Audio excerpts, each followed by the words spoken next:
வணக்கம் நேர்களே, மீண்டும் மற்றொரு காணொலி தொகுப்பில் சந்திப்பதில் மிக்க மகிழ்ச்சி அடைகின்றோம். இன்றைய நிகழ்ச்சியில் அமெரிக்காவுக்கும் கனடாவுக்கும் இடையிலே வட்டி வீத வேறுபாடு என்பது அதிகரித்து வருவது குறித்து பேச இருக்கின்றோம். அண்மைய நாட்களை எடுத்துக்கொண்டால் வட்டி வீத அறிவிப்பு வெளிவருகின்ற பொழுது கனடாவுக்கும் அமெரிக்காவுக்கும் இடையிலான வட்டி வீத அறிவிப்பு என்பதே ஒருமையானதாகவே இருக்கும். நாங்கள் எதிர்பார்க்கின்ற வட்டி வீத குறைப்போ அல்லது அதிகரிப்போ அமெரிக்காவினால் மேற்கொள்ளப்படுகின்ற ஒன்றாகவே இருக்கும். பொதுவாக இந்த நடைமுறைதான் கடந்த காலங்களில் இருந்து வந்தது. ஆனால் தற்பொழுது அதிகரிக்கின்ற பணவீக்க நிலைமை மற்றும் ஏனைய புறச்சூழல் காரணமாக ஏற்படக்கூடிய பாதிப்புகளால் அமெரிக்காவுக்கும் கனடாவுக்கும் இடையிலான இந்த வட்டி வீத வேறுபாடு என்பது விரிந்து செல்லக்கூடிய ஒரு சாத்தியப்பாடு இருப்பதாக பல தகவல்கள் தெரிவிக்கின்றன. இது குறித்து இன்றைய நிகழ்ச்சியில் பேசுவோம். இப்பொழுது முரளி மகா என்னோடு இணைந்திருக்கின்றார். அவரை சந்திப்போம். வணக்கம் முரளி. வணக்கம் ராம். ஆமா, சொல்லுங்க. வட்டி வீத வேறுபாடு என்பது நிச்சயமாக கனடாவுக்கும் அமெரிக்காவுக்கும் இருக்கின்ற வேறுபாட்டின் தன்மையை பிரதிபலிப்பதாக தற்போதைய சூழலில் எல்லோரும் நினைப்பது போன்ற ஒரு விடயத்தை அரங்கேற்ற முடியாத நிலையில் காணப்படுவதை அவதானிக்கக்கூடியதாக இருக்கின்றது. இது முதலீட்டாளர்களுக்கும் ஒரு சிக்கலை ஏற்படுத்தக்கூடிய விடயமாக மாறிக்கொண்டிருக்கிறது அல்லவா? நிச்சயமாக அது எப்படி பார்ப்போம் என்றால், கனடியன் எக்கனாமி ஸ்ட்ரிங் பண்ணும் பொழுது அமெரிக்கா ஒரு வகையில் ஒரு ஃபேக் எக்கனாமியோ தெரியவில்லை. ட்ரம்ப் ஒரு ஒரு ஃபேக் என்வாயன்மெண்டை உருவாக்குகிறாரோ அல்லது உண்மையிலே கனடியன் அமெரிக்கன் எக்கனாமி பூம் பண்ணுகிறதோ தெரியவில்லை. அதை பேலன்ஸ் பண்ணி வைத்துக்கொண்டு அங்கே வட்டி விகிதம் குறைப்பதற்கான வாய்ப்பையும் கனடாவில் கூடுவதற்கான வாய்ப்பும் வருவது போல ஒரு ஒரு ஒரு மாயத்தோட்டம். அது இன்னும் நிரந்தரமாக ஒரு கன்ஃபார்ம் சொல்யூஷன் என்றல்ல. முந்தைய காலங்களில் அமெரிக்காவில் வட்டி வீதம் உயர்த்தினால் நாங்களும் உயர்த்துவோம், எங்களை உயர்த்தினால் அவர்களும் உயர்த்துவார்கள் என்று அதை பேலன்ஸ் பண்ணி போய்க்கொண்ட எக்கனாமி. இப்பொழுது இனிவரும் காலங்களில் அது மாற்றமடைந்து சில வேளைகளில் எங்களுடைய எக்கனாமிக்கு ஏற்ற மாதிரி நாங்கள் வட்டி வீதத்தை மாற்றிக்கொண்டோம், அவர்கள் எக்கனாமிக்கு ஏற்ற மாதிரி அவர்கள் வட்டி வீதத்தை மாற்றிக்கொள்வதற்கான சூழ்நிலையை தள்ளியிருப்பது போல் எக்கனாமி மாறிக்கொண்டிருக்கிறது. எனவே இது பற்றி ட்ரம்ப் அண்மையில் மிகவும் இன்சிஸ்ட் பண்ணியிருந்தார். அதாவது வட்டி வீதத்தை குறைக்க வேண்டும், தன்னுடைய காலப்பகுதியில் மக்களுக்கு குறைந்த அளவில் இலகுவான சீப்பான வீடு கொடுக்க வேண்டும் மற்றும் பல்வேறு விடயங்களை இன்சிஸ்ட் பண்ணியிருந்தார். அவர் வந்து அவர்கள் இப்போ என்றால் அமெரிக்கா ஒரு ஓப்பன் டிரான்ஸ்பரண்ட் கவர்மெண்ட் இல்லாமல் ட்ரம்ப் சொல்லுவதை கேட்பதற்கு எல்லாரும் ஒரு டிக்டேட்டர்ஷிப் கவர்மெண்ட் இயங்குவது போல இயங்க ஆரம்பிக்கிறது. எனவே இது பல்வேறு டிஃபரன்ஸை உருவாக்க போகிறது. அதான் நான் நினைக்கிறேன். ஆமாம், அமெரிக்கா ஃபர்ஸ்ட் என்ற கொள்கையின் அடிப்படையில் செயற்படுகின்ற பொழுது அமெரிக்கர்களுக்கு நன்மை பயக்கக்கூடிய பல விடயங்கள் வரும் என்ற எதிர்பார்ப்பு இருந்தாலும் டொனால்ட் ட்ரம்ப் அவர்கள் தன்னுடைய பெயரை நிலைநிறுத்துவதற்கான பல முயற்சிகளை மேற்கொள்வதை அவதானிக்கக்கூடியதாக இருக்கின்றது. அதில் குறிப்பாக மத்திய வங்கி ஆளுநர் வட்டி வீதத்தை குறைக்க வேண்டும் என்று மீண்டும் மீண்டும் அவர் வலியுறுத்தி வந்தார். இப்பொழுது அந்த நிலை இல்லாத சூழலில் பல விடயங்களையும் அவர் வெளியிட்டு வருவதையும் பார்க்கக்கூடியதாக இருக்கின்றது. இதில் எந்தளவு நம்பகத்தன்மை இருக்கின்றது என்ற விடயம் ஒரு புறம் இருக்க, இது கனடாவுக்கும் அமெரிக்காவுக்கும் இடையிலான உறவின் விரிசல் தன்மையை வெளியுலகுக்கு காட்டுவது என்ற ஒரு செய்தியையும் சொல்லி நிற்கின்றது. காரணம், நீங்கள் முன்னர் குறிப்பிட்டது போன்று அமெரிக்காவும் கனடாவும் இந்த வட்டி வீத அறிவிப்புகளை வெளியிடுகின்ற பொழுது இரண்டும் ஒரே மாதிரியான அணுகுமுறையை கொண்டிருந்தது. இரண்டு பொருளாதாரத்துக்கும் நன்மை பயக்கக்கூடிய ஒன்றாக இருந்தது. இப்பொழுது முதலீட்டாளர்களும் சரி, ஏனைய விடயங்களில் கவனம் செலுத்துபவர்களும் சரி, குறிப்பாக இந்த விடயத்தை அவதானித்து செயற்படக்கூடியவர்களாக மாறப்போகிறார்கள். ஆகவே அமெரிக்காவில் வட்டி வீதம் என்பது குறைகின்ற பொழுது கனடா அவ்வாறான நிலையை ஏற்படுத்தாது விட்டால் கனடாவில் இருந்து செல்லுகின்ற முதலீடுகள் அமெரிக்கா நோக்கி நகரக்கூடிய வாய்ப்புகள் இருக்கின்றன. இதைத்தான் டொனால்ட் ட்ரம்ப் அவர்களும் எதிர்பார்க்கின்றார். அந்த எதிர்பார்ப்பு என்பது இந்த நடைமுறையின் மூலமாக சாத்தியமாகக்கூடிய ஒரு சூழல் காணப்படுகின்றது. அதே போன்று கனடா அமெரிக்காவை தவிர்த்து வேறு நாடுகளோடு பொருளாதார ரீதியிலான அணுகுமுறைகளை மேற்கொள்ளுகின்ற பொழுது கனடா தன்னுடைய பொருளாதாரம் சார்ந்தும் தன்னுடைய வளம் சார்ந்தும் முடிவுகளை எடுக்கக்கூடிய நிலைக்கு தள்ளப்படும். இதன் மூலமாக இந்த வேறுபாடு என்பது மேலும் விரிசலாகக்கூடிய ஒரு சூழ்நிலை தான் காணப்படுகிறது. ஆம், அதுதான் இப்பொழுது இருக்கிற சிக்கல். அதைத்தான் ட்ரம்ப் விரும்புகிறார். ட்ரம்ப் ஒரு நாங்கள் இந்த சீரீஸ் ஆஃப் ட்ரம்பினுடைய கதை துவக்கிற காலங்களிலே நீங்கள் டிஸ்கஸ் பண்ணியிருந்தோம். ட்ரம்ப் வந்து அமெரிக்கன் பேஸ்ட் எக்கனாமி உருவாக்குறதுக்கு தான் வேர்ல்டு ட்ரை பண்ணுகிறார். அது ஒரு லெவல் வெற்றியும் காணுகிறார் போலவும் தோன்றுகிறது. என்றால் பல்வேறு நாடுடைய எக்கனாமிக்கல் அந்த ஒரு ஃபார்முலாவை ஷேக் பண்ணுவதூடாக தனது பக்கம் திருப்பி கொண்டு வருகிறார்.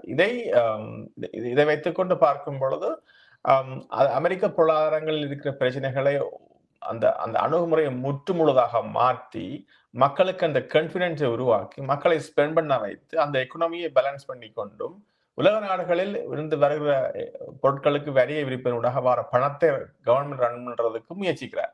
ம்ஹ்ம். வந்து ஒரு வகையில் அவர் வெற்றி காணுவாராக இருந்தால், இதன் பின் வருகிற இனி அடுத்த பிரசிடென்ட்டும் இதையே ஃபாலோ பண்றதுக்கான வாய்ப்பு இருக்கிறது. எனவே ம்ஹ்ம். பொருளாதார மையங்கள் மாறப்போகின்றன. இப்பொழுது கிரீன்லாண்டையும் சொல்லுகிறார். தன் அந்த அந்த அந்த லைனை தான் சொன்னது மாரியே செய்யறதுக்கு ட்ரை பண்ணுகிறார். சோ ம்ஹ்ம். அவருடைய நோக்கம் என்னென்றால், மீண்டும் ஒரு அமெரிக்க பொருளாதார மையத்தை நோக்கி நகர்த்துவதுதான். ஆம், எனவே இப்ப எங்களுக்கு எங்களுடைய கனடா என்று பார்க்கும்பொழுது, எங்களுக்கு இருக்கிற போற பிரச்சனை என்னன்னு சொன்னால், இந்த இன்வெஸ்ட்மென்ட்ஸ் வந்து அமெரிக்காவுக்கு போவதற்கான வாய்ப்புகள் அதிகமாகவே தோன்றுகின்றன. ம்ஹ்ம். என்றால் ஒரு ஒரு ஒரு உதாரணத்துக்கு ஒரு பெரிய வங்கிகளும் அல்லது இன்வெஸ்ட்மென்ட் நிறுவனங்களும் எப்படி ரிட்டர்ன் வரும் என்பதை தான் பார்ப்பார்கள். அவர்களுக்கு நாடு என்றது ஒரு முக்கியமான விடயம் அல்ல. அவர்களுக்கு அமெரிக்காவில் இன்வெஸ்ட் பண்ணுவதும் கனடாவில் இன்வெஸ்ட் பண்ணுவதும் ஒன்றுதான். அமெரிக்காவில் ரிட்டர்ன் சாலிடாக இருக்கும். எக்கனாமி பெட்டரா இருக்குது. எம்ப்ளாய்மென்ட் பெட்டரா இருக்கு. நல்ல பூஸ்டர் எக்கனாமி என்று சொன்னால், அது ப்ராஃபிட்டபிள் என்றால் அங்கதான் போவார்கள். அதைத்தான் ட்ரம்பும் விரும்புகிறார். ம்ஹ்ம். ஏற்கனவே இந்த கட்டமைப்பு என்பது அமெரிக்காவோடு பின்னி பிணைந்திருக்கின்ற காரணத்தினால், நிறுவனங்கள் அங்கே நோக்கி செல்வது என்பது கனடாவில் நிலைத்திருப்பதையும் விட அவர்கள் அங்கே செல்வது இலகுவான விடயமாக இருக்கும். அதற்கு உதாரணமாக பல நிறுவனங்கள் ஏற்கனவே எடுத்த முடிவுகளுடைய விடை கூட எங்களுக்கு ஒரு சான்றாக அமைந்திருக்கின்றது. அந்த வகையில் பார்க்கின்ற பொழுது எதிர்வரும் காலத்தில் இவ்வாறான ஒரு நிலை நீடிக்குமானால் கூடுதலான நிறுவனங்கள் ஏற்கனவே தங்களுடைய கட்டமைப்புகளை அமெரிக்காவோடு சேர்த்து வைத்திருக்கின்ற நிறுவனங்கள் அங்கே செல்வதையே கூடுதலாக விரும்ப போகின்றன. அதை தடுப்பதற்கு கனேடிய அரசு எடுக்கக்கூடிய நடவடிக்கைகள் எவ்வாறானவையாக இருக்கும் என்பதுதான் இப்பொழுது கேள்விக்குறியாக இருக்கின்றது.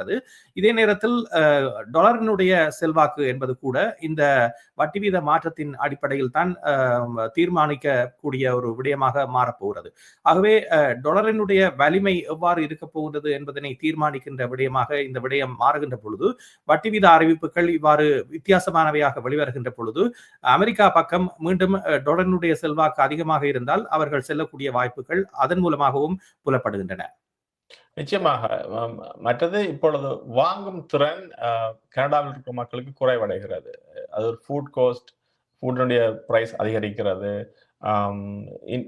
மற்றது இப்ப உதாரணத்துக்கு பார்த்தா ஒவ்வொரு வருடங்களும் உங்களுக்கு ப்ராப்பர்ட்டி டேக்ஸை ஹை பண்ணுகிறார்கள். இமிகிரேஷனை லோ பண்ணுகிறார்கள். ஸோ ஒரு ஸ்டேபிளைஸ் பேலன்ஸ் எக்கனாமிக்கு நோக்கித்தான் கனடா நகருகிறது. எனவே அப்படி வரும்பொழுது எக்கனாமியுடைய வாங்கும் திறன் குறையும். வாங்கும் திறன் குறையும் பொழுது இன்வெஸ்ட் பண்றதுக்கான இப்ப பிசினஸ் தயங்குவார்கள் என்றால் ஒரு முதலீடு செய்கிறவர் ஒரு ரூ. 100 போட்டு அதுல இருந்து ரூ. 20 தான் ப்ராஃபிட்டபிள் வருமா என்று பார்ப்பார்கள். வராவிட்டால் அதை வினைக்கிடுவதற்கான சாத்தியங்கள் மிக குறைவு. அதான் இப்பொழுது ட்ரம்ப் ஒன்றை தெளிவாக செய்து விட்டார் என்றால் அவர் வந்து அமெரிக்கன் ப்ராடக்ட் ஸ்பெஷலி எங்களுடைய கார் இண்டஸ்ட்ரி, அதாவது ஆட்டோ இண்டஸ்ட்ரியை பார்த்தா ஆட்டோ இண்டஸ்ட்ரியை முழுதாக அமெரிக்கா நோக்கி நகர்த்துகிறார். அதுதான் அவருடைய நோக்கம். அப்படி நகர்த்தப்படமாக இருந்தால் கனடா தனக்குள் செல்ஃப் சஸ்டெயின் காரை ஆட்டோ உருவாக்க முடியாது. ஆட்டோ இண்டஸ்ட்ரி அது எங்களுடைய எக்கனாமி மிகச்சிறியது. நாங்கள் அல்லது ஓப்பன் மார்க்கெட்டை விட்டு இப்பொழுது சைனாவிலிருந்து வர நிறுவனங்களை இங்கே வளர விடுவதன் ஊடாகத்தான் எங்களுடைய ஆட்டோ இண்டஸ்ட்ரியை காப்பாற்றிக் கொள்ள முடியும். அதற்கான ஒரு முதல் நடவடிக்கையாகத்தான் இப்பொழுது இவ்வளவு காலம் வரலாற்றில் இல்லாத ஒரு முயற்சியாக மாக்கானி அவர்கள் சீனா நோக்கிய தன்னுடைய பயணத்தை ஆரம்பிக்கின்றார். சீனா இதனை எவ்வாறு வரவேற்கப் போகின்றது, அங்கே எடுக்கக்கூடிய நடவடிக்கைகள் என்ன என்பது போன்ற எல்லாம் இந்த பொருளாதாரத்தினுடைய நிலைத்தன்மைக்கு எவ்வாறானவையாக இருக்கும் என்பதனை வருகின்ற காலம் பதிலாக சொல்ல போகிறது. அதிலும் குறிப்பாக கனோலா விவசாயிகள் ஒரு கடும் கோபத்தில் இருக்கின்றார்கள். காரணம், சீனா இவ்வாறு 100% வரியை விதித்திருப்பது என்பது அந்த இண்டஸ்ட்ரியை முற்றிலும் இப்பொழுது சீர்குலைய செய்திருக்கின்ற ஒன்றாக பார்க்கின்றார்கள். பலரும் மாக்கானி அவர்களிடம் விடுக்கின்ற கோரிக்கையாக இருக்கின்ற விடயம், இந்த விடயத்தில் ஒரு நல்ல முடிவை எடுத்து இந்த வரியை குறைக்க வேண்டும் என்று. ஆகவே கனடா சில விட்டுக் கொடுப்புகளை மேற்கொள்ள வேண்டிய ஒரு நிலைக்கு தள்ளப்படுகின்றது. வட்டி வீத அறிவிப்புகள் வருகின்ற நாட்களில் வருகின்ற பொழுது இந்த பொருளாதாரம் சார்ந்த பல விடயங்களை அவர்கள் உன்னிப்பாக அவதானித்து இந்த அறிவிப்பை வெளியிட இருக்கின்றார்கள். ஆனால் முன்னர் போன்று அமெரிக்காவோடு சேர்ந்து இந்த அறிவிப்புகளை வெளியிட வேண்டும் என்ற ஒரு நிலை இருக்காது என்பதனை இப்பொழுதே ஓரளவுக்கு ஊகிக்கக்கூடியதாக இருக்கின்றது. ஆமாம். வங்கியில் வேலை செய்கிற பணியாளர்களும் அதைத்தான் சொல்லுகிறார்கள்.